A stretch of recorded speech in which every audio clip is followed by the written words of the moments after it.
Hello everyone, আজকের recipe নিয়ে আসলাম ডিম দিয়ে পটল রান্না। আমি ডিমটা আগে থেকেই সিদ্ধ করে রেখেছিলাম।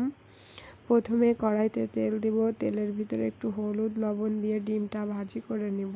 ডিমটা ভাজি হয়ে গেলে উঠিয়ে নিব।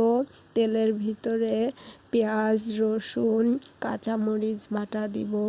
তারপর হলুদ গুঁড়ো, লবণ, জিরে গুঁড়ো দিব।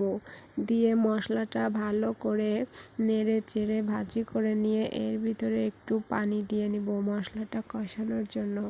মশলাটা কষানো হয়ে গেলে মশলার ভিতরে ধুয়ে রাখা পটল এবং আলু দিয়ে দিব।